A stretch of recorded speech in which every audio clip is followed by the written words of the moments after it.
Hi, and welcome to So Many Books, So Little Time podcast. My name is Jody Stapler. I'm an owner of a publishing company called Willow Moon Publishing, a podcaster, a voiceover artist, and an author.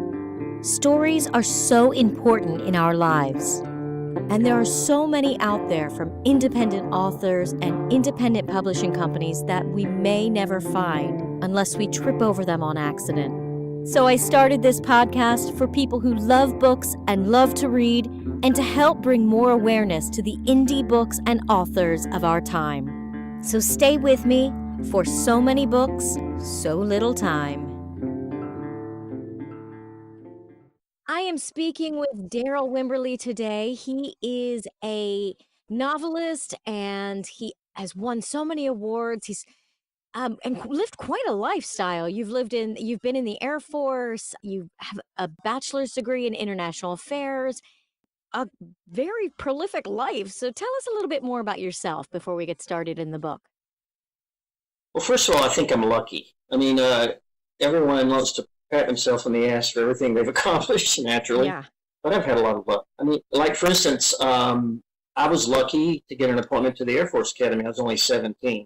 And I was in a really small school in northern Florida that was really behind the curve in every respect. I really was not prepared to go to the academy. But I knew it was a good school. I managed to get in. I had great classmates there who I'm still in touch with, great professors who cared about us. It was tough. It was hard. But it was fair.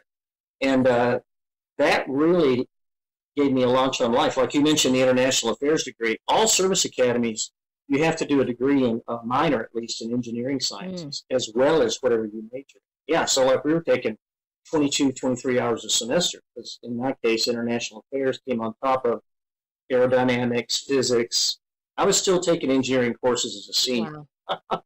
Not doing well, but it was a very broad-based education. And then I did a master's in English and a doctorate later, but none of those later degrees were as tough as the first one. How do you think that's helped you with being a writer? Well, there's a funny story about this, I think. I had the record for punishments in my class. Chicken shit things like, uniform unbuttoned. We had this one thing, the engineering department at the Air Force Academy is on the top floor of the academic building. Yeah. And so one of the things you did as a cadet with nothing to do is you would see if you could walk from one end of the aero faculty to the other without a shirt underneath your uniform jacket. You put on a tie and snug it up, and then you'd zip up your athletic jacket. You'd have nothing on underneath, right? And you just go from one end to the other. Shit, I must have done that half a dozen times. I got caught like 3 times out of 6. I thought I was doing something special. That's funny. Well, there, when you're on confinement, you are locked up in solitary for a weekend. Wow. That's what it's rough. And I was more than 2 years in this situation. So we had a little store where you could buy things like shaving cream or candy bars, just, razors, crap like that. And there was a small, portable Olivetti typewriter, a baby blue Olivetti typewriter middle. Never will forget it. Wow. With one ribbon. Oh, my gosh. And so we had these papers that we were assigned during the week to write, and everybody hated it because at the academy, when I was there, you were tested in every subject every other week. It was mind-bending. So basically all you did was prep for test all the time. It left no time to write unless you were Darryl and you were on confinement. So I bought a shitload of typing paper and whiteout, and I would just spend the weekend writing papers, and I found out I enjoyed it. It started out as a survival method. Yeah. But I like doing it. These are papers, related to international affairs or current events, but it taught you the basics of organizing thought, planning things. That's a biggie with me. Don't just start writing. Think about what the hell you're going to do before you do it. And for about 2 years, I was, and I had no idea that I was even thinking about writing back in those years. A couple of years ago, we had a class reunion. Really nice guy, Ron Casano. He's the real deal. He's a pilot in the Air Force and retired pilot. And Ron talked about a scene that I gave him to read when we were first classmen, that senior year there. I didn't even remember writing this. Right. And he described it to me in some goddamn detail. And it was the opening scene of A Tinker's Dam, the book that wound up winning. Yeah, I know. And I have no memory of working on that scene when I was at the academy. obviously I was thinking about it, Yeah. but I have no memory of it. Wow, that's amazing though. Mhm. Especially, you know what, that made such a big impact. So that tells you what a great writer you were even then. Maybe. I think my classmates would use a different term. They would say he's a really good bullshitter. That's what they would probably say, and they're probably right. But you know You what? know? Yeah. Some of the best writers are. I mean, that's what it's all about. I mean, for instance, my older sister, I remember my mother saying to her as a child, because she liked to lie a lot. She would tell a lot of stories. My mother would say, "How about you write them down? You know, then you can they can be stories Yeah. instead of lies." Really. Yeah. Exactly. Instead of get away with something, make something up. Exactly. Why not? Yeah. It's funny too because talking about siblings, I never will forget. There's something that families do to encourage us that you aren't even aware of, like in your sister's case. She did go on to write, did she? Did she ever wind up doing anything? Or No, actually, your sister? she became she was in the Navy, so maybe it's a military thing. Who knows? She was in the Navy. Yeah. Oh wow! Is she still there? She Did is she retire retired out from of the there, or Navy is she now, still and there? she's actually a funeral director. Well, now would be a good time between caskets to write a memoir. Right, exactly. Yes, she does. I'm sure she's had a very interesting life. And I already have the title for your sister's book, Okay. right? From the cradle to grave. Oh, You could just see there it you right there. go. There you go. Perfect. Perfect. So, Yeah, my daughter one time she was in the back seat and we're driving beneath an overpass. yeah, We live in Austin. And you know how it is when it's late at night and everybody's a little bit tired and the seams in the cement hit the car. That little yeah, rhythm. You know what I'm saying? yeah. And as you do that, there's street lights on the interstate above us, 30, 40 feet above us. And so as you hit the bump, there's also a little strobe of light, Right. right? And then added to that, the tire, the sound, the strobe, the headlights, because it's heavy humidity, the headlights are beaming down this access road as we're finding our way home late at night in the fog. And out of nowhere, from the back seat, my daughter, the white lights pull us with their great long arms. Wow. you know, Yeah. I know. My point is, these are the influences, and these are the kinds of things that go into writing. I'm convinced as much as anything Yeah. else. Yeah. Well, the fact that you were able to describe that just now and that you saw that and your daughter saw that shows you how much creativity that Yes, you guys have in your brains, because not a lot of people see things that way. apparently. I used to not think that was true, but I've reluctantly come to believe it is true. I think it's a switch that may be dormant that never gets turned on. But if it gets turned on, I think it stays. Oh, You know what I absolutely. mean? Yeah. Yeah, Yeah. for sure. So tell us about your newest mystery fiction novel, Post Facto. Well, this was a risk. Uh, 8 or 10, no kidding. Well, they're all risks because I usually write things on spec normally. Almost everything I've written and sold has been on spec. But Mm. this one was a real risk because a long time ago, more than 10 years ago now, I guess, I wrote a novel, and here's the political backstory that I imagined. You can imagine this 10 or 12 years ago. Hmm. I imagined a situation where Hillary Clinton wins the Democratic nomination Hmm. and then loses unexpectedly in a squeaker to Ted Cruz. Oh, geez. So when Trump was elected, that was about a 20-minute rewrite. Yeah, right? Wow. So she's at the Boston Globe, Clara Buchanan. She loses her job along with other journalists, which actually did happen in the wake of that election. And what's she going to do? She finds out in a hurry that, she can't make a living on the blogosphere and she can't afford her condo in Boston anymore. So she goes back home to buy the local, newspaper thinking, I have a platform for my, opinions, right? Yeah. That's what you might think. Been away from home too long because people in Laureate, Florida don't care about Clara Subic's opinions. They care about football, family reunions, and the future farmers of America. That's basically it, Hmm. Yeah. And so she winds up dealing with the reality of being reintegrated in this community that she knows well. She's related half the damn time. But it makes her an interesting fish out of water character, being reintegrated into this society that she worked like hell to leave Right. when she was a teenager. You know what I mean? Yeah, absolutely. Yeah. So that's where it is. And in the story, her journalistic skills come into play when there's a dispute over land and an apparent accidental death.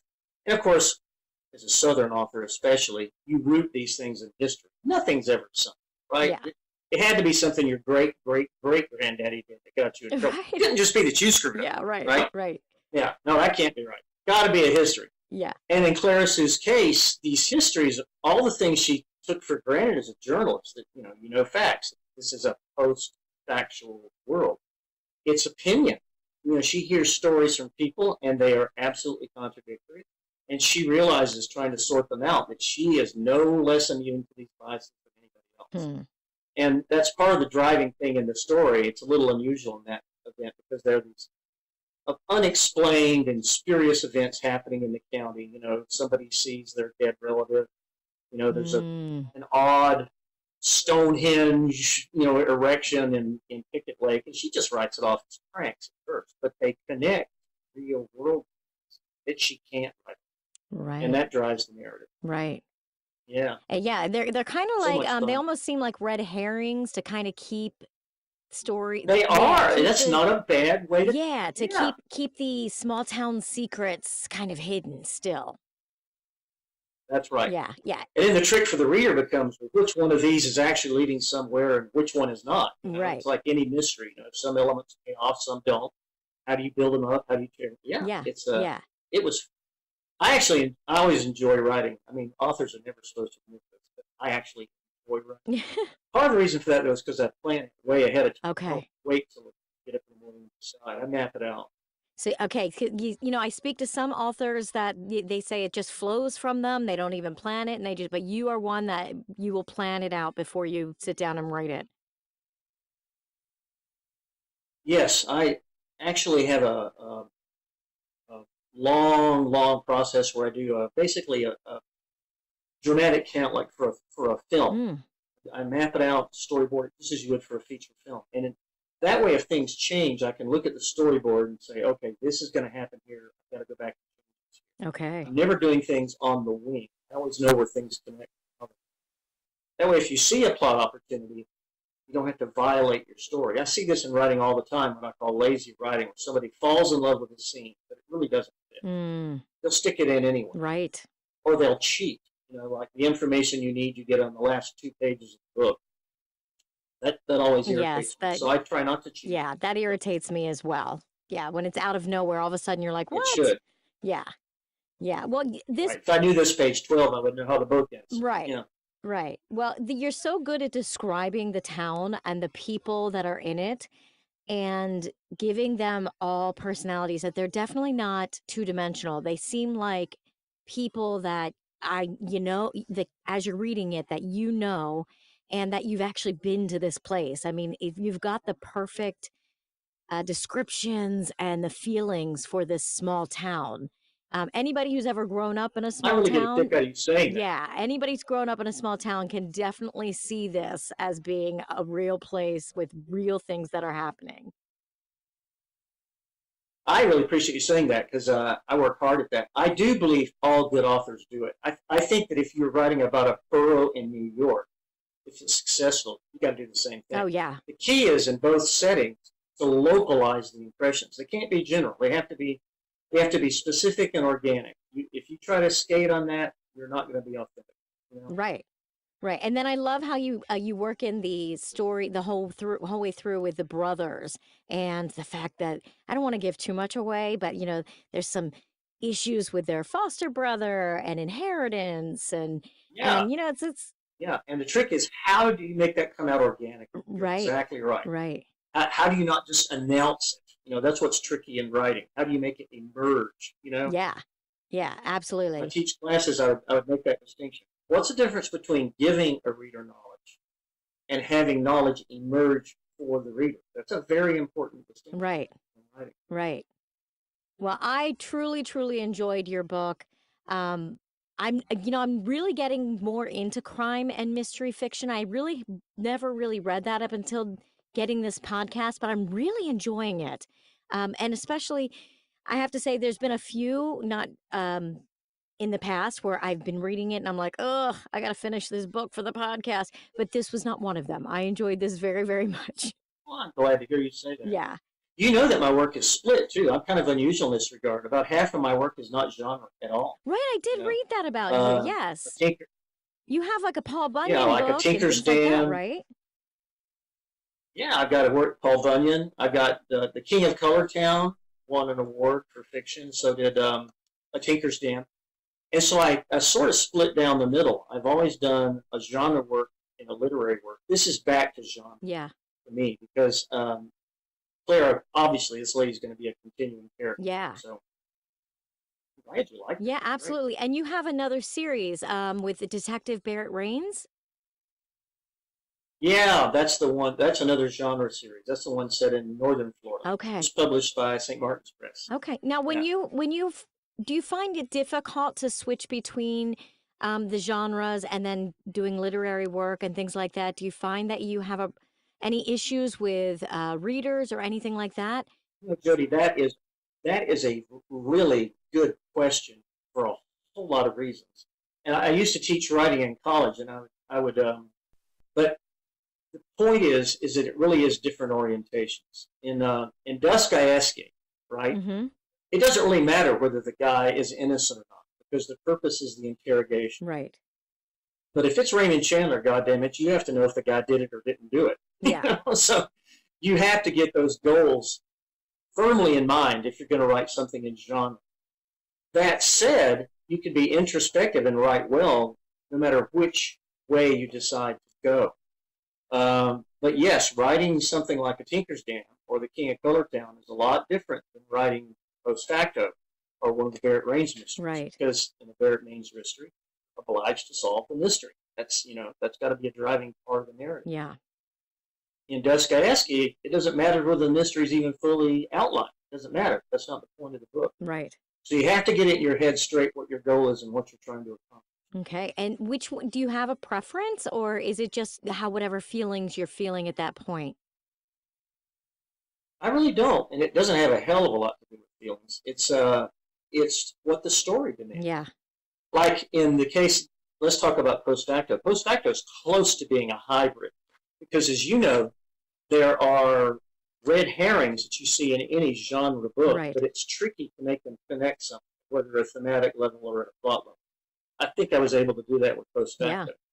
You could have done Post Facto as a science fiction story. Right. You could have gone off the deep end that all these things are supernatural. I mean, the reason everybody writes books differently. A lot of authors just sit down and start writing. I don't do that. I really plan things for a long, long time before I write. Partly because, if you're interested, Yeah. I started out as a screenwriter. I got started out doing dramatic text. You sure as hell can't walk into a film set and say, I want to change that. Right. You can't get away with that. The story has to be done, and it has to be storyboarded because films are not shot in sequence. All the interior kitchen scenes with Jody are shot today, and the exterior corral scenes with Darryl are shot on this block of day. Right. You can't just, for production reasons, you can't just shoot linearly. You have to shoot it in terms of what makes sense economically. That drives storytelling. You have to have it worked out before you shoot normally. Yeah. So a lot of people, when I was taking screenwriting classes, they talked about how limiting that was, and I thought, well, it's not. Because you could use this longitudinal axis, this dramatic axis, and depart from it and come back from it in post, as long as you connect. And so that's what I do. Like right now, I'm in this, like my office, it's just an ordinary garage office with ready couch, a couple of computers, pictures of the kids on the wall. I think the thing you would really appreciate is a huge horseshoe of a picnic table I got for nothing.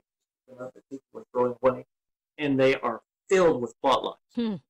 So I just start plotting, and I tag them like this is A1, and I'd have one document A through A30, and the next one I got B through B40. Eventually, a logic emerges. And I make notes. I attach the things I thought about 2 or 3 weeks ago to this scene, that scene. And pretty soon I've got a story going like you would for a film, except it's filled with notations for interior stuff. Weather, drama, the point of the plot right here. Reminders of the characters, what they're supposed to be thinking about and doing. So that as I write, when I get up in the day, I know what I'm going to write. Yeah. I'm extremely efficient about it. But I take a long time to plot this out. Hell, it can be a couple of picnic tables long before I even start writing. Wow. About how long does it usually take you to finish or go from start to finish? Finish what? The first process, Yeah. start to finish. Well, for the first process, Depends for a you little bit to on get the your work. first draft. That's the longest. No, the first draft is actually the easy. Okay. The hard part is what I just described. Oh yeah. I'll work on the setup for, I don't know, 4 to 6 months, and then and I write very fast. Usually another 4 to 6 months to write it. So within a year, I can usually do a working year. Wow. Pretty efficiently. Yeah. Yeah. And then when you go through all the edits and all of that, like normally for you, how long would you say from the very beginning of your idea to write the book till it's completely finished and published? How long does that usually take? Well, publish is different because you have to get a publisher normally, unless you have an agent. Yeah. You have to write. And I've always gotten my own work published, cold calls, but just the writing, about a year. Okay. And so From when start to you finish. when you are finished with it, 10 months to a year. yeah, I grew up performing, so when you're in a like theater or things like that, you practice and you practice and you practice for 3-4 months, and then you put on the show, and then it's done. And there's kind of this excitement that you did it, but at the same point, almost like a depression because everything you've worked for is just Yeah. done. Is that how do you ever get like that with your yeah. books? Well, it's worse than that. The thing that makes what you just said different, most writers, unless you have an agent with an ongoing deal, like when I was at St. Martin's Press, it was great because every Barrett Raines mystery that I finished, I knew that it was going to go to Ruth Cavan at St. Martin's Press, and something was going to happen. Yeah. That's the only time I've ever had that reassurance. Every other time, and you invest a shitload of effort in writing these things, to not know where it's going to go. It's not like you rehearse for the play, the situation, and you have the play next week. Right. Hell, if authors had to play next week, they wouldn't be committing suicide so long. Right. They'd either have good or bad plays or good or bad opening night, but at least you would know it was going to get seen, right? Yeah. So no, the hard part is if you're doing manuscripts and scrap is what you do afterwards. And I really do try to help a beginning writer. I really do try to encourage them. I try to give them common sense things to do. But most of the deals that I've gotten with cold calls or cold letters, and that takes place after the writing. Right. You know? Yeah. So yeah, you have to do a whole nother level of work after that. It's I guess you have to a whole tweak nother the level switch, of work yeah. and a completely different mindset. Yeah. Yeah. So I'm guessing as a writer you prefer the other process as opposed to the post writing process. That's a safe bet. The only part of marketing that I enjoy, no bullshit, the only part I enjoy is what you and I are doing right now. Yeah. The rest of it I dread. Yeah. Cover letters, the coded messages, the endless, yada, yada, yada. Right. I don't like that. I one-on-one talking to people about writing or stuff, I love doing that. And I love encouraging people. I'm not very patient with authors who are selfish. I'm not into that many conferences, but I do not like it when I go to a conference and there's an author and he or she is acting like they have some great secret for success. It's BS. There are all kinds of ways to write books that are successful. Right. My idea is share the ideas with people, let them pick what works for them. Why the hell would you bother to hide it? Why not try to help someone? Right. Right. That's my feeling on almost everything. There's enough of us that Good we for don't you. need to compete, that we can all support each other and build each other up and help each other. So yeah, I agree with that for I sure. have an absolute mantra. That I try to remember to say every time I have a class or talk to anybody about these issues. Somebody else's success is not your failure. Right. Your success is not somebody else's failure. It just doesn't work. Right. No, that's great. Keep that in mind. You'll not only be happier, you'll be a better damn person. Absolutely. Absolutely. Well, I want to thank you for letting me read your book, first of all, and also for Thank you. talking with me today. And where can everybody find Post Facto? Is it available in all the bookstores? It's not but I don't know how many copies are in bookstores. Usually, this is the real thing about independent presses. A 5,000 or 6,000 run means no, it's not going to be in bookstores. Right. You can order it at any bookstore or off Amazon. You're not likely to find it on a shelf, except in a half a dozen. Yeah, I like to say to people on the podcast to remind people that to go into their local bookstores or Barnes and Noble or whatever and ask for the books. They will order them in And the more that happens for independent writers, the better for them. So, yeah, please. That's please true. go And they and- can call in. You don't even have to. You don't That's even have to true. go to the store. Just call in and say, "Hey, I'd like to order this copy," and they'll do it. Right. They're happy to do it. Right, exactly. Yeah. Well, thank you very much. I appreciate Yeah. this. And Jody. where can they find you? Do you have a website? Are you on any social media? Yeah, I do. I have a website. It's just my name, which is, Darryl can be spelled a million ways. It's just Darryl Wimberley, Wimberley. Just DarrylWimberley.com. Okay. There's a website. Okay, very good. And do you do Instagram or Twitter or any of those things? I don't even know what those things are. Yeah, there's a lot of them now. It's pretty easy to respond on Facebook, and most people, if readers want to get in touch with me, because there's contact information there on the website, they can get to me that way. Yeah. And I love talking to people. Yeah. I want to make this point before I get off. Okay. I seriously do like to encourage other writers. I am not in the mode of your success is my failure. My notion is, no, we're human beings. If somebody has an aspiration and you can help them, you should help. I really believe that should be part of the ethic of anyone who's published or an educator. Yes. I think the best writers and the best teachers want other people to be successful. I really believe that. Yeah, I do too. That's great. Well, thank you Good. so much. Good for you. Yes, thank you so much for joining me today. Thank you. I Thank want to you very thank much. Have a good Darryl one. Wimberley for joining me today and talking to me about his life, about his writing process, and about his novel today, and talking to me about his life. Make sure you check out his website at Darryl and about his novel Post Facto. And I want to thank you for joining me. Make sure you check out his website so many books, DarrylWimberley.com. Let me know what books you're reading. And I want to thank you for joining me. What authors I should interview, so little time. And give me your suggestions. Let me know what books you're reading. If you appreciate our podcast, I should interview, music, and give me your suggestions of helping others fulfill their artistic career dreams. Podcasts and would like to see it continue for many years to come, of helping others please join their artistic career and become a sponsor. And would like to see it continue for many years to come. Make sure you subscribe to so many books and become a sponsor at Willow Moon so that others can find me. Make sure you subscribe to so many books, so little time podcast that I'll be sharing so that others can find me. And you can join me on Facebook and Instagram and Twitter at So Many Books, So Little Time. You can join me on Facebook and you can check my website out and Twitter at JodyStapler.com. At So Many Books, So Little Time podcast. At So Many Books, and you can check my website out at JodyStapler.com. Thank you for joining me. Email us come back at So Many Books when we delve into another story. Thank you for joining me, and come back next week when we delve into another story.